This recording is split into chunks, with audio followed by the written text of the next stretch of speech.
Your number one Christian hit station and the Strong Blue Line Ministries present Cop Talk. Welcome to the podcast where former San Antonio police officer, author, and pastor Tim Rupp takes you through real law enforcement scenarios and discusses excerpts from his books. This is Cop Talk at its best, and it starts now.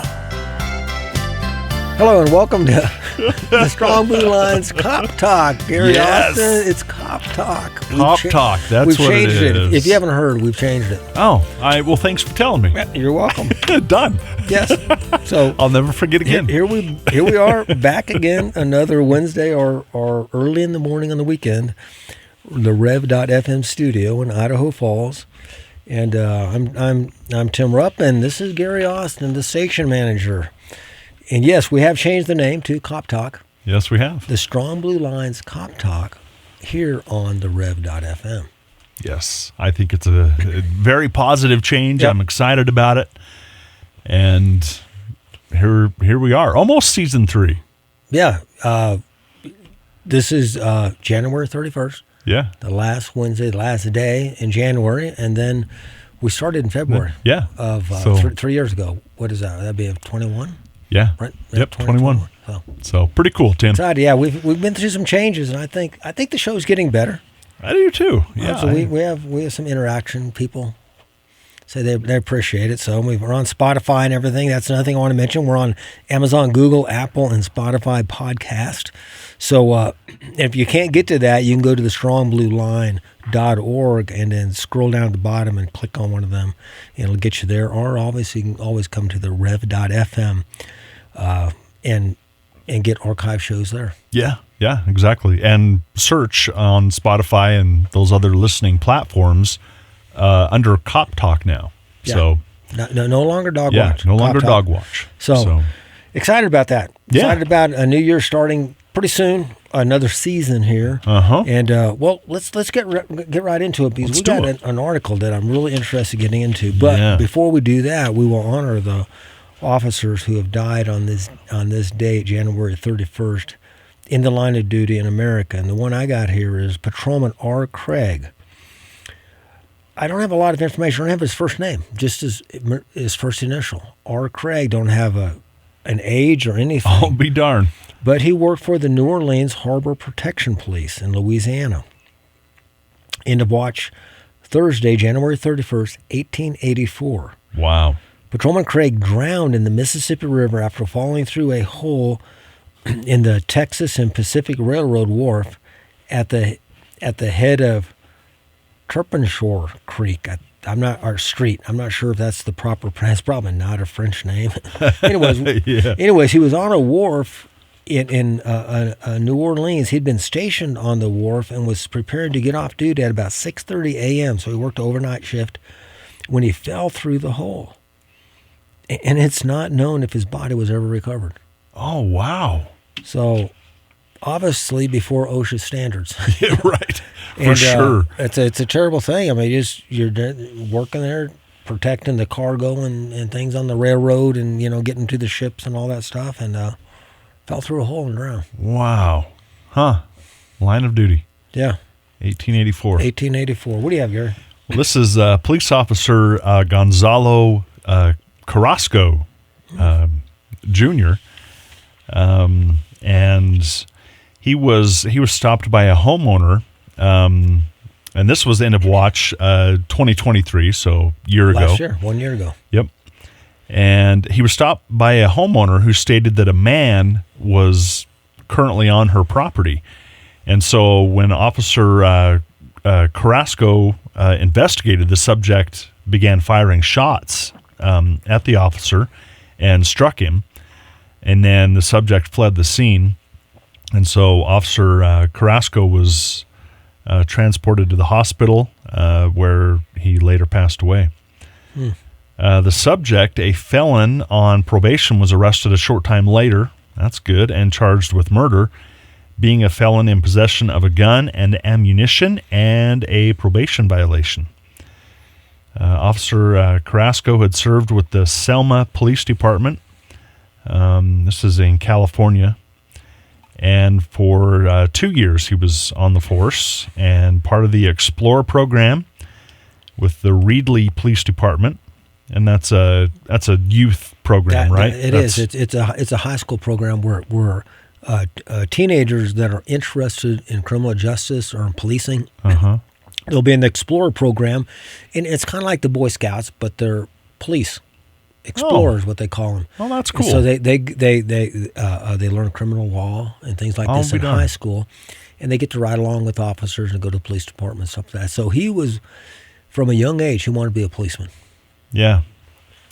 Yeah, he is survived by his parents, brother, sisters, girlfriend, who was actually expecting his first child. He was 24. 24 years old. Young, very young. And that baby will never know. Nope. So that baby now is less than a year old. She was pregnant. And he was killed a year ago. Wow. Yeah. And so that baby go through life never knowing daddy. That's terrible. So again, 24. You were 22? 22 when I started. 22. To play. So that's the same age cool. he was. So, he was 22. He served 2 years. Yeah. I'll be darned. That's too bad. Yeah. Anyways, we'd like to honor. We do. Yeah, one of my favorite things. Yeah, that's good. Every week we honor a couple officers who were killed in the line of duty throughout history. Yeah. So today, this caught my eye. This comes out of an article in Law Enforcement Today online. The title of it is Maine mass murder shooter's friend spelled out what Robert Card was capable of, but was ignored by sheriffs, Army, and the Army Reserve. And so if you remember, Gary, Robert Card, back in October of last year, about 3 or 4 months ago, there was that mass shooting in Maine. And I told you this before, I did not realize how many people were killed in that. I didn't either. 15 people. Yeah. I remember hearing it. I remember it was on the news, and then it was like just gone. Because it's terrible. I mean, 20 years ago, if there would have been this big of a mass shooting, it would have been huge, carried all forever over. and over. And now it's like, which is terrible. It is like terrible. That. Anyways, what we want to focus on here, when I read this, I was kind of surprised, and it's kind of baffling. But so this originally comes out of the Associated Press, but it was written by Pat Droney in Law Enforcement Today. So I'm going to read down through. I'm going to read some of this article. I'm not going to read all of it, but this is out of Lewiston, Maine. The best friend of a man who carried out a deadly mass shooting across 2 locations in Maine back in October is speaking out 3 months after the deadly rampage. And this is from this is from the 22nd, so just a couple weeks ago. Oh, yeah. Okay, so after the deadly rampage, saying that this gentleman says that he warned Army Reserve supervisors and law enforcement authorities that Robert Card was ready to snap. The Associated Press reported that Sean Hogston, Card's longtime friend for nearly 20 years, grew increasingly concerned about Card's anger and paranoia. Knowing he had access to guns, Hogston did the only thing he could think of, which was to send a text to their Army Reserve supervisor. So, Gary, both Hogston and Card were in the Army Reserve together. And so Hogston sent a text to their supervisor. And the text said this, quote, "I believe he's going to snap and do a mass shooting," end of quote. Wow. This was to his Army Reserve supervisor. That's to their Army Reserve supervisor. That was on September 15th. And remember, the shooting took place in October, 6 weeks later. Wow. So it says that right there. Only 6 weeks later, Card engaged in an unhinged rampage at a bowling alley. That's important to remember. Remember that, Gary. At a bowling alley and bar in this small Maine city, shooting 18 people, mortally wounding 15 of them, including a 14-year-old at the bowling alley. Hogston wasn't the only person close to Card who grew increasingly concerned. For example, last May, so this is about 6 months before the shooting, 5 or 6 months. Last May, relatives warned police that Card was paranoid and also expressed alarm at his access to guns. An Army reservist, Card was hospitalized in a psychiatric unit for 2 weeks after he shoved a fellow soldier and locked himself in a motel room. Gary, that is not a normal behavior. No, not at all. To shove a fellow soldier is one thing. You may get upset and shove. It's not right. It's improper. But then to lock yourself in a motel room, it goes on. More worrisome, in August, he was barred from handling weapons while on duty and was declared undeployable. So in May, his family reported him. And then not too long after that, the Army put him for 2 weeks in a psychiatric unit. And then in August, he was barred from handling weapons while on duty and was declared undeployable. Yeah. There's a lot there in that short amount of time. There's a lot of red flags that are coming up now. In September, Hogston advised Army Reserve authorities to change the passcode to the gate at the reserve training facility and warned them to arm themselves if cards showed up. So Hogston is concerned about his buddy. He's known this guy for 20 years, and they were pretty good friends. Okay, according to Sheriff Joel Mary, and this is, I'm not sure if I can pronounce this right, but it's Sagadahoc County. I think that's how you pronounce it, in Maine. Sheriff Joel Mary said the department's response to complaints about card was, quote, reasonable and under the totality of the circumstances. So the sheriff is defending his deputy's actions. Mm-hmm. They did take some action. We're going to talk about what some of that action was. And they actually had a review, an outside review. And the review showed that local law enforcement was aware of Card's mental health issues, with reports he was paranoid, hearing voices, experiencing psychotic episodes, and possibly dealing with schizophrenia. So here we got a guy that's paranoid, hearing voices, psychotic episodes, and possibly dealing with schizophrenia. And he's got access to guns. And so these things are going on. In May, now this is going back to May again. Mm-hmm. In May, Card's son and ex-wife, I didn't say how old his son was, but I'm assuming he's in school, because the son and the ex-wife reached out to a local SRO, that's a school resource officer, to advise him about Card's erratic behavior. A deputy assisted them with getting help, and they cooperated in not confronting Card directly out of fear it was escalate the situation. So they got advice. They said, the deputy said, hey, don't direct this, don't address this directly. Mm-hmm. So there's some concern going on. Sergeant Aaron Schofield, I guess, Schofield is how I pronounce the name, responded to Card's home on September 15th. So this is, again, 6 weeks before. To assess him face-to-face, a necessary step to see if he could be taken into protective custody, and therefore trigger Maine's yellow flag law, which would have permitted deputies to remove his guns. So what was going on here, Gary? There was obviously some concern about this. They had received reports from Hogston, from the family, and 6 weeks before, they went to his house to make an assessment.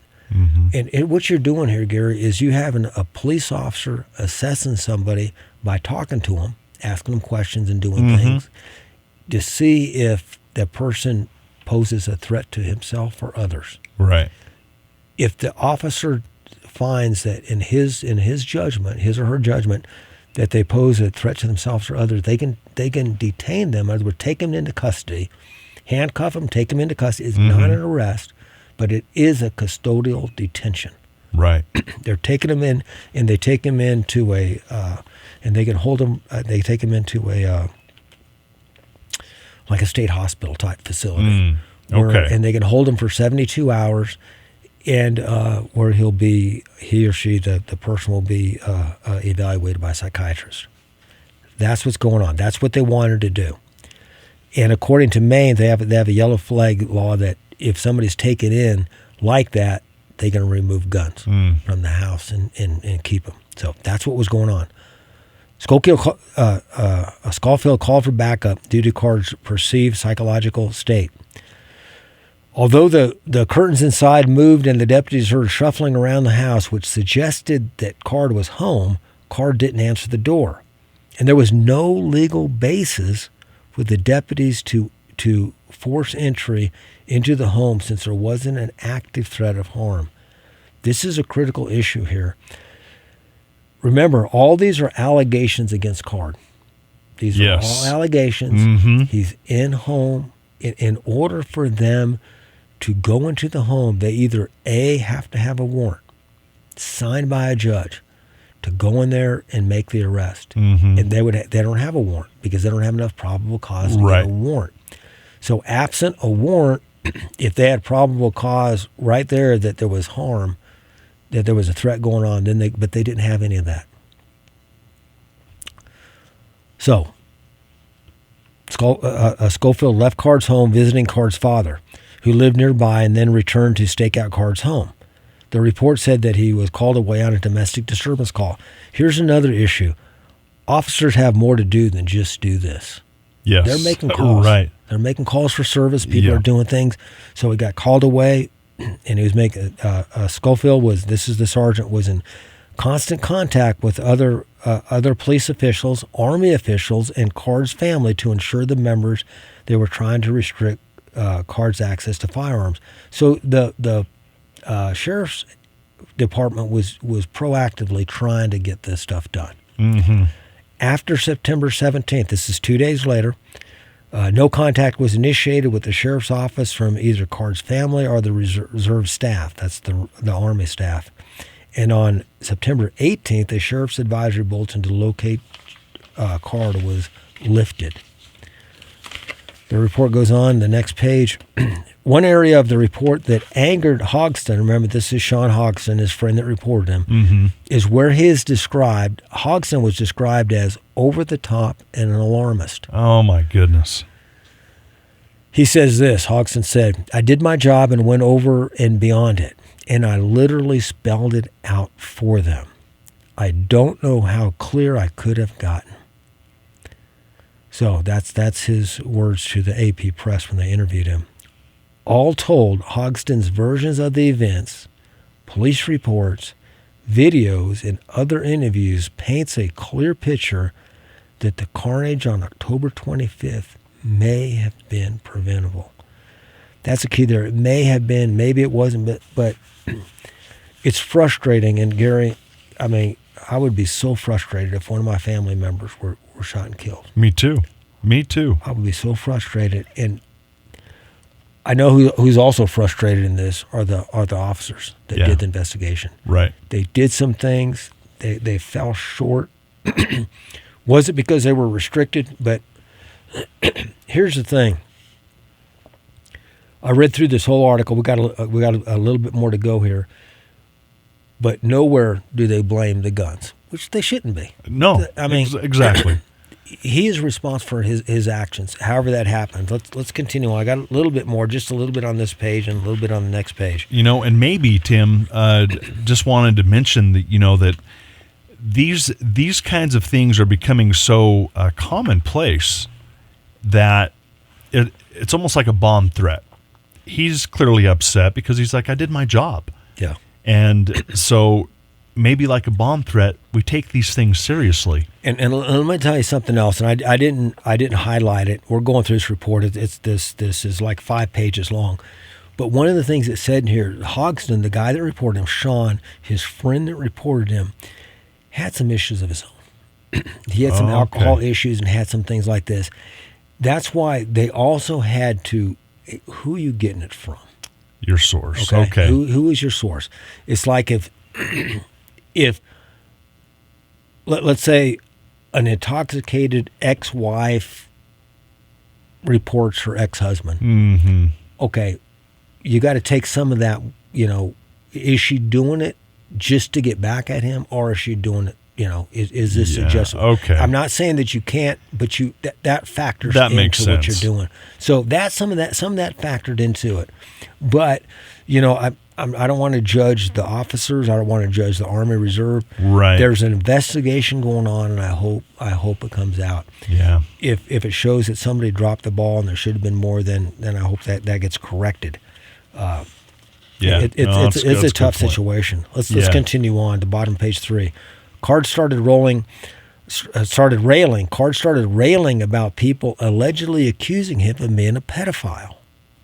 That came about as a case of mistaken identity, since there was another Robert Card found on Maine sex offender registry. Card told Hogston about an incident at a bowling alley when a father pulled his daughter away from Card after he merely said how old to the toddler. Remember I said that shooting happened at a bowling alley? Now, I'm not sure if it's the same one or if it's because this happened at a bowling alley. He went back to a bowling alley. I think it's probably the same one, but I don't know. Hodgson continues on. He says this, I always believed him. I always stuck by him. I am the closest one to Robert Card besides his mother. He pushed everyone away. I was the last one he pushed away. That's something significant to note. This guy Card went off the deep end. He was pushing those close to him away. Yeah. Red flag. This friend of his, he was a true. It seemed like he's a true friend. Yeah. And he was with his buddy, and he was trying to do all he could for him, even reporting him.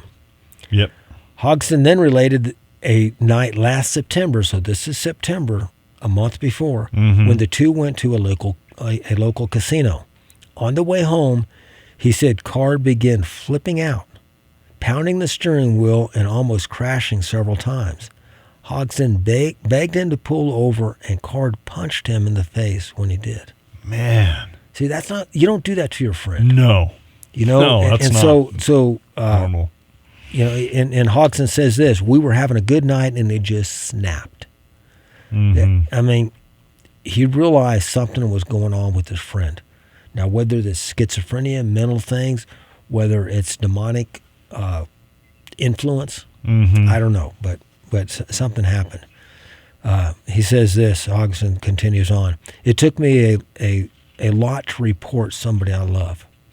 But when the hair starts standing up on the back of your neck, you have to listen. And God bless him for reporting it. And a lot of people would not want to report a friend. No. A husband, a wife, tough. somebody close to you, a child. But he went ahead and reported him. And it's a terrible situation, what was going on. And before we went on air, Gary, you mentioned something about, why? Why, yeah. Why are these increasing so much? We've always had people with mental problems, with demonic influence. We've had people, addicted to drugs and alcohol and whatever. Why are we seeing so much more of it now? And when I look at our society, the only thing I can think of is because it's become an option.